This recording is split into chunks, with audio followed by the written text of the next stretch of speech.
This is Florida Natural Farming at Frog Valley Tropical Fruit Farm, and I'm gonna go and check mango tree in the back that had some mangoes on it that I need to pick, probably some Valencia Prides.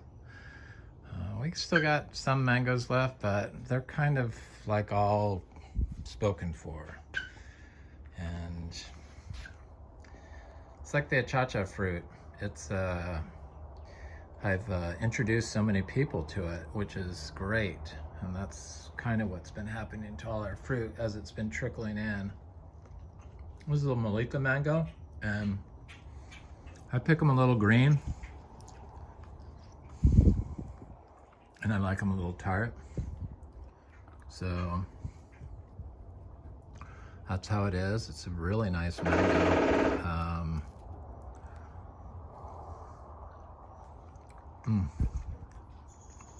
It's like orange sickle with a little sour. But after I tasted the Achachairu, this one got pecked by something. It was on the ground, so I decided to pick them, but it was still fine. You kind of just score it with your fingernail, and it cracks open where you score it. I want to see if there was a bite on this fruit where there was a hole in it. I see it's right there. Didn't do any damage. There's no, maybe it was there. That's where it is. So something drilled into it and isn't in there anymore, but it was good. I ate the other half. The fruits are really nice. This is more how they should be before you pick them, but I start getting paranoid about something biting into it, so I picked these other ones a little bit early. This one's okay, but this is about how they should look if you want them real sweet. I've learned to like a little tart in my fruit since we have so much fruit here.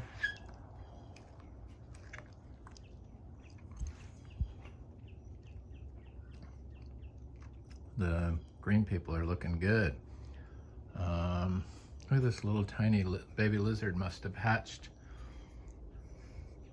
out in our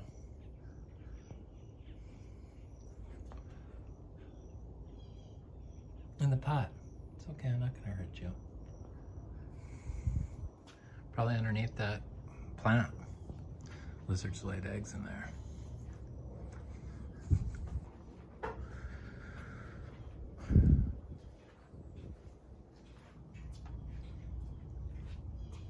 So we grow everything naturally. We don't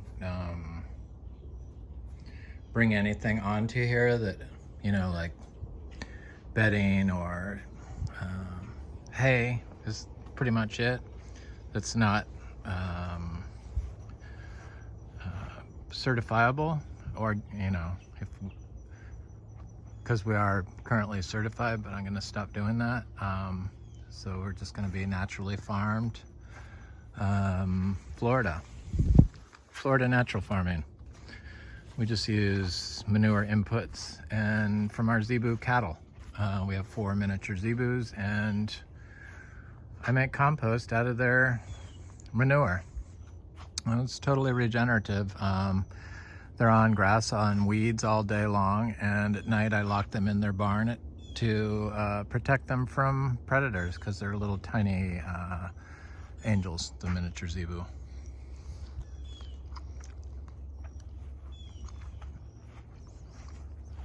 Really love them. So this is what I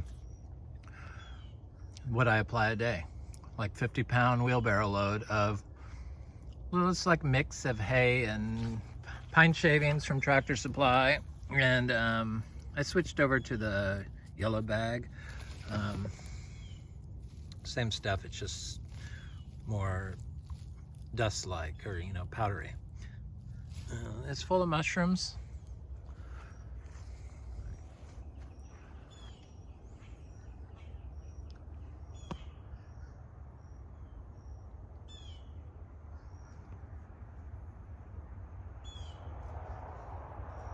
It's quite beautiful in Florida, and I've lived all over the place, and it easily could be paradise.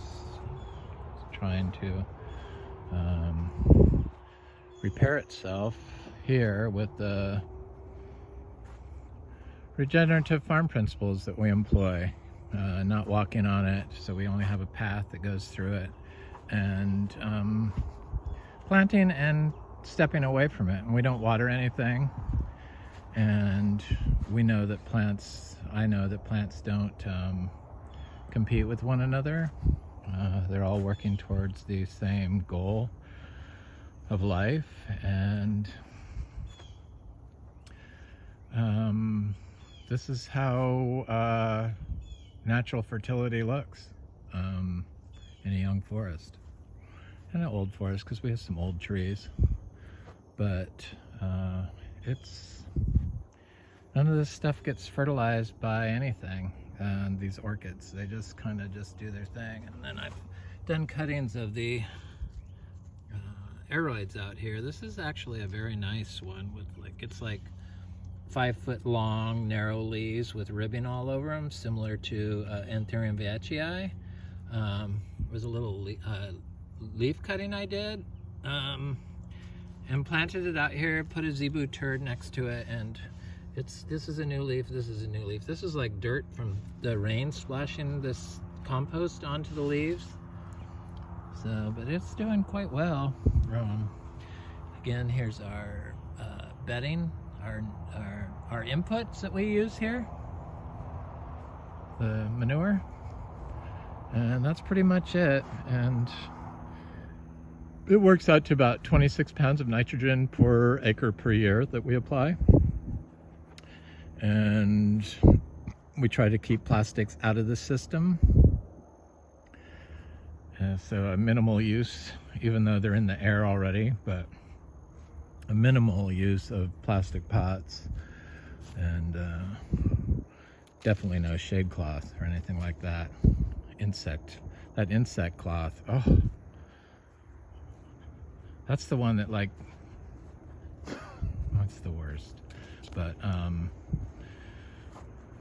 because we know that everything's polluted, so we don't water, because probably the groundwater has a chance to be polluted here in Florida, and that's really our main reason why we don't do it.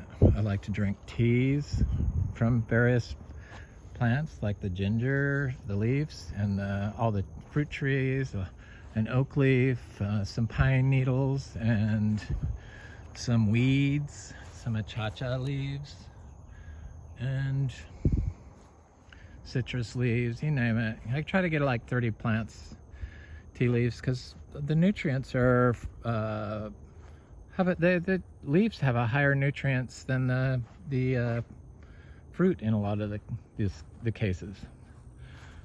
So they're very medicinal, and I've found that they help me a lot. And I know I have to keep using them. This mulberry leaf. This is a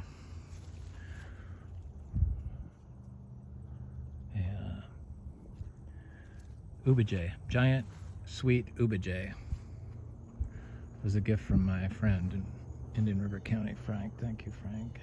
It's doing quite well. Everything seems to do well. That's what's amazing about just letting nature assist your tree, your fruit tree. A lot of this stuff was seed grown like that, and a lot of other stuff like that, and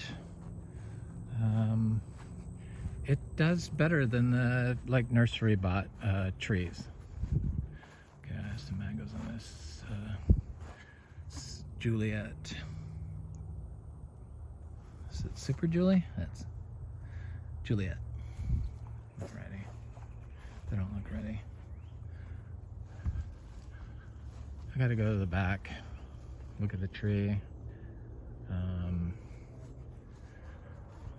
It wasn't a huge mango year this year, but it's been kind of long and consistent, and seems like seeds were mostly what everyone was after, so I was able to freeze dry some mangoes and not get repulsed by millions and millions of mangoes like I was last year. I think next year is going to be a different story. This is that really nice Florida mulberry. I believe that's a cashew or egg fruit. Looks like egg fruit, and that's the cashew. Little things are coming up in here. Banana, obviously, and mango. These are all seed grown stuff. This was like a trouble spot where everything I planted in here would not grow, but now it seems like stuff is coming up. I think that's Aki right here. In fact, I know it is. I thought that had died. So that's good. And then, of course, little pigeon peas that I've thrown seeds throughout here. I see them coming up.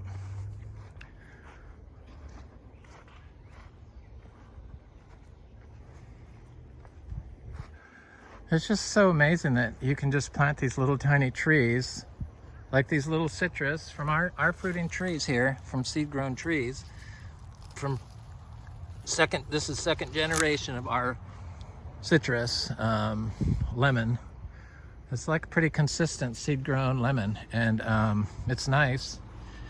And it's a super producer.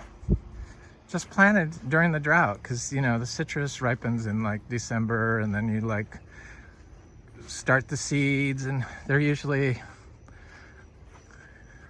in October through December, and then the seeds are definitely ready by January. And so I just plant them when they're like, I don't know, this big.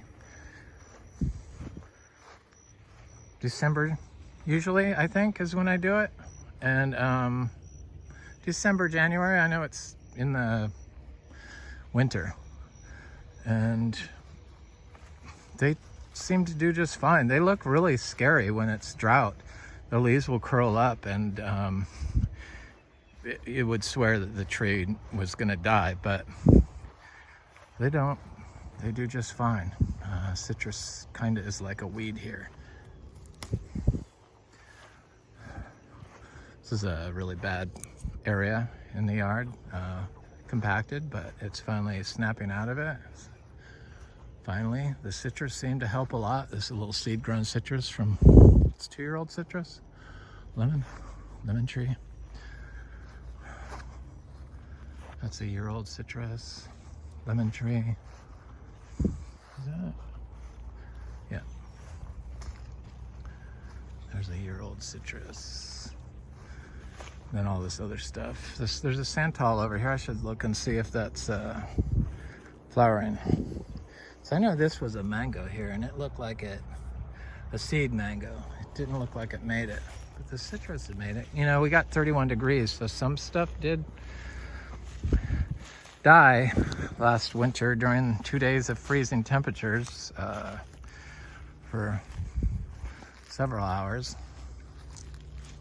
Santal didn't mind at all. Looks like it's getting pretty big now. Hopefully it'll give us fruit eventually. I'm sure it will.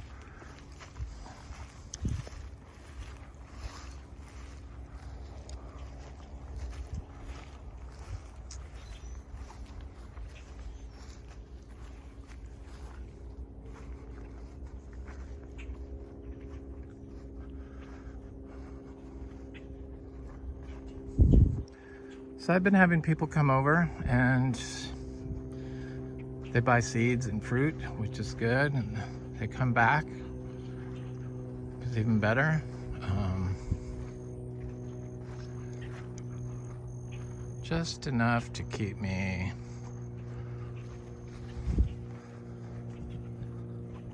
happy as a fruit seller, I guess. I don't want a web page. There's no way. I'm just not, there's no way I can do that. Take orders off a web page and have to fill them. But I could, I guess, if I got less lazy. But it distracts from what I like to do. That's like, you know, walk around and look at the garden, check fruit, plant stuff, meditate, make video. I kind of like making the videos. I've gotten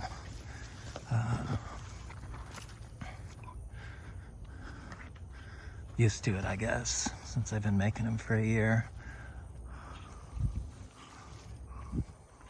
So these mangoes, I had this area froze really bad because, you know, there's no really big trees around it, and like up front, and but so it got like, I don't know, 5 trees froze.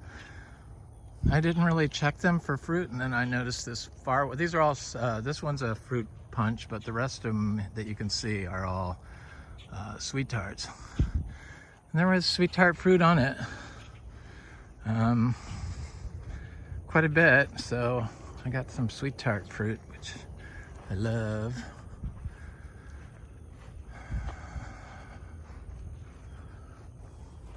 All these littler trees are, you know, they were from all the trees were planted from 3 gallons, but they're 2.5 years old. Even this one.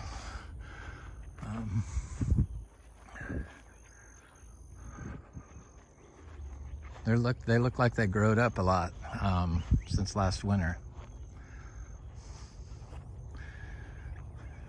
These are Valkyries. It's one of my favorites. No fruit on them this year. They got hit hard by the freeze, and that one, you know, it got hit really hard. I can't believe that freeze damage is still sitting there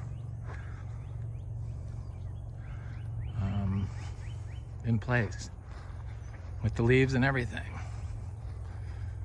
No beetles. I don't see any beetles in there in the wood.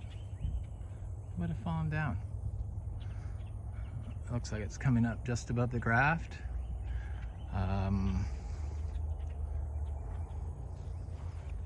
But I found that those trees that freeze tend to freeze again. So I'm just gonna plant a seed at its base. I think I'm gonna plant seeds of every type right at the base of the tree, of the grafted trees.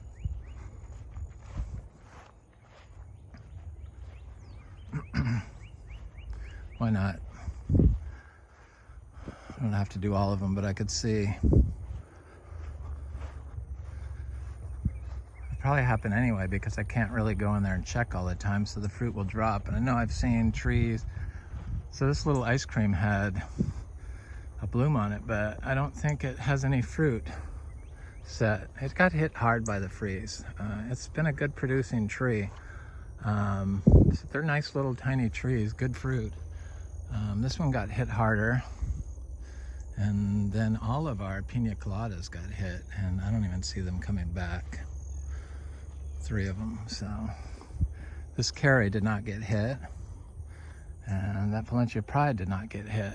Look at those mangoes, they look good. Our mangoes are not your typical mangoes. They have a very dense flesh, so because we don't water, and they aren't given any salt fertilizers or water soluble fertilizers, and they're different. They're different than the other mangoes.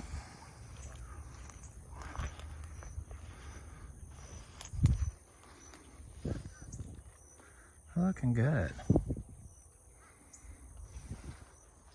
There's quite a few of them on here. See, the creatures get them. That's the problem. That's why I like to pick them a little bit early, as they get quite a few of them.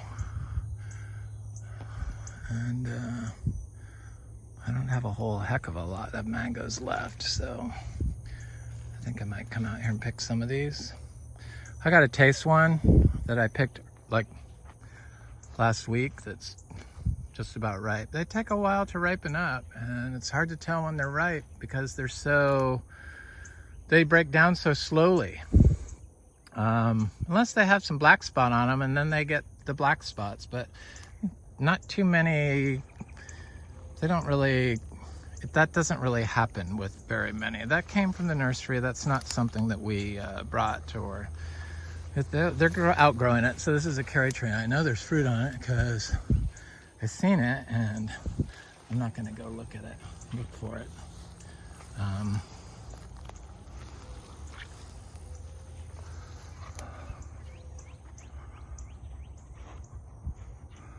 Had $10 a pound for our mangoes this year. I imagine hopefully next year. Sure made things easier. The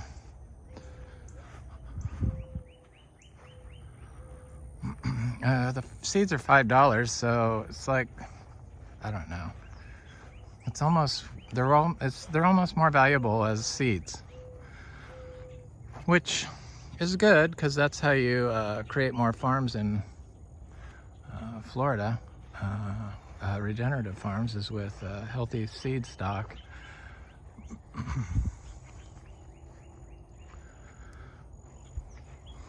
People that focus on soil health understand that Florida has a pollution problem. So people are like doing it this in their yards, no matter how big they are, and they usually contact me for seeds. Anyway, this is Florida Natural Farming at Frog Valley Tropical Fruit Farm. Have a good day.